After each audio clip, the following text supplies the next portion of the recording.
almost everyone knows about bullies. If you don't do what they want, they're going to hurt you.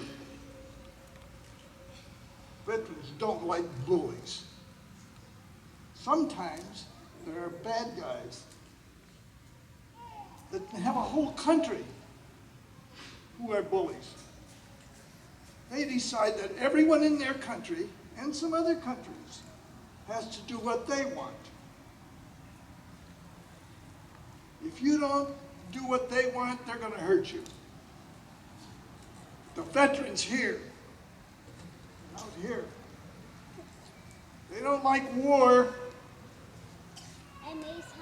but they've said to these bad guys, you are not going to hurt us and our friends, because we will fight you with our Army and our Navy and our Air Force, and that's just what these veterans did. I love stories. So let me tell you some that happened a long time ago, 70 years ago, when I was 18 years old and just finished high school. I had to go in the Army. First, I was sent to Georgia for basic training.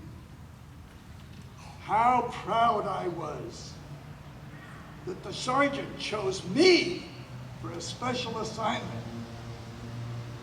Then I found out this special assignment was to clean the bathroom. There were 12 sinks and 12 toilets all in a row. The sinks had to be cleaned and the faucets polished so they were shiny. I thought that would be good enough. And then I learned that even the pipes under the sinks had to be polished. All 12 toilets had to be cleaned. And when the inspecting officer came to see if it was okay, all the toilet seats had to be up at attention. In basic training, you learn about weapons, how to dig a good foxhole, how to cover it with leaves and grass so it couldn't be seen. Once you dig your foxhole, try to remember where it is. It's no fun when you forget and fall in a hole that you just dug. Another thing you learned in basic training is to line up in a straight line, how to march in step with everyone else, and how to keep the line straight when you're marching.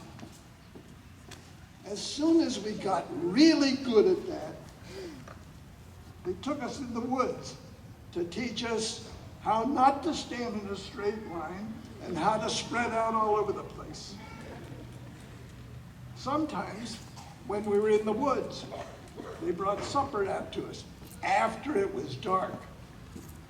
The cooks serving us had to be scattered all around. We were supposed to be quiet. So I asked, where's the first place? Over there.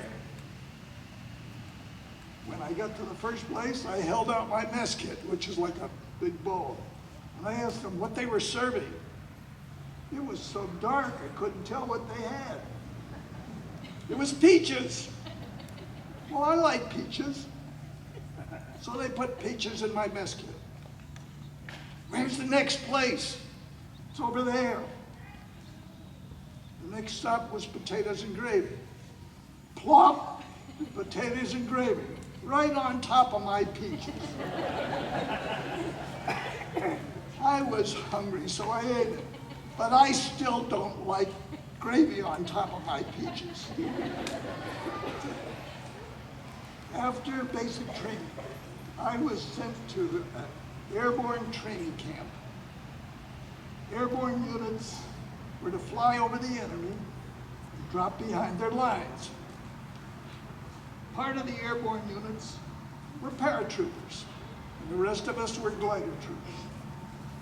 To get behind the enemy, paratroopers would jump out of their planes, but sometimes they might be scattered from their buddies. Each paratrooper was given a toy clicker. And if a paratrooper landed all by himself, and it was kind of scary, and they heard someone coming, they would take the clicker and they would go. If it was a friend coming, he would answer. If you didn't hear that click, click, it might be an enemy. I was put with the glider troops. Now, we don't use gliders anymore. The helicopters have taken over now. A glider might look like an airplane with wings and a tail, but it didn't have any motors. These gliders were built with a framework of lightweight wood and steel tubes. Then the glider was covered with cloth, including the wings. You had to be careful because you didn't want to punch a hole in the cloth. To go behind the enemy, gliders were hooked up by a long rope to an airplane. And the plane took off with a glider hanging on behind. Thank you.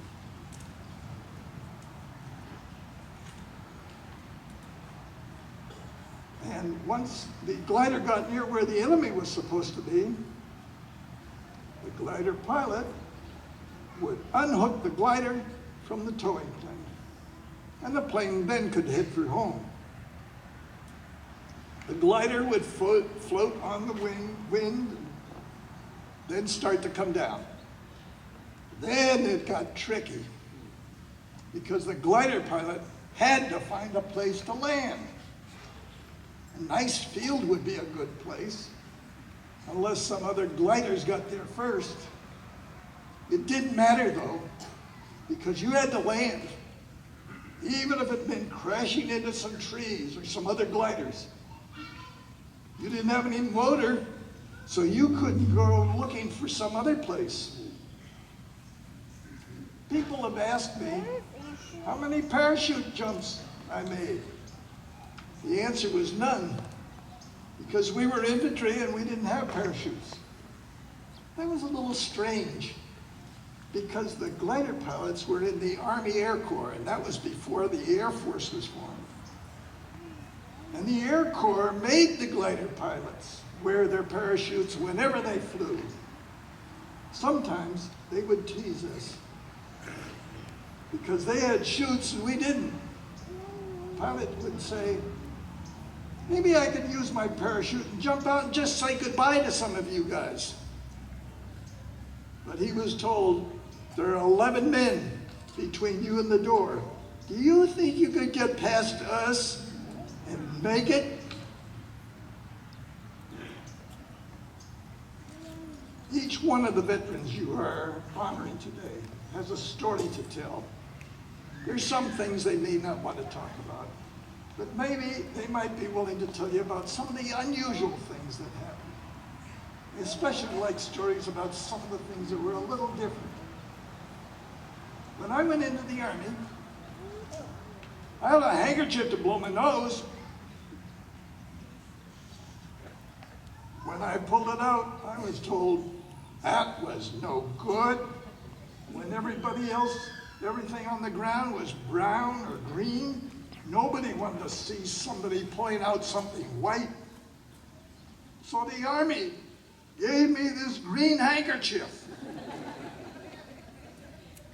They were even worried about white toilet paper. And do you know, they even gave us green toilet paper?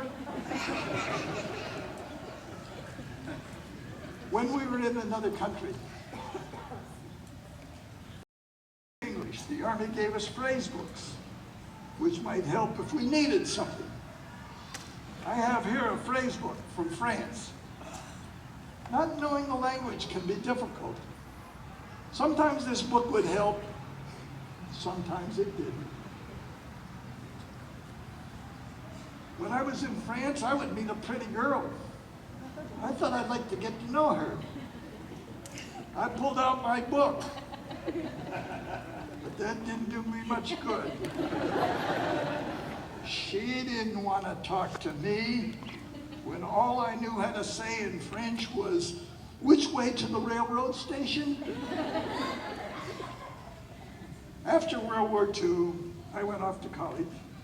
Just after I finished college, the Korean War broke out, and the Army decided to give me an all-expense paid trip to Korea. Uniforms, food, and everything. But that's another story. I want to thank you, students from Mark Twain School, for honoring your veterans and their families. I hear you even have some songs that you learned to sing for us. My time in the Army was a long time ago, but every year since, there have been a lot of these veterans who have given us protection from bullies. Even today, we enjoy this program without being afraid because there are men and women who have left home and gone far away to protect you and me and everyone else. I'm going to stop talking now, but whenever any one of us sees a veteran, I want you to know that it's always okay to walk up and say, "Thank you for your service," even if you don't know them. It makes it all worthwhile.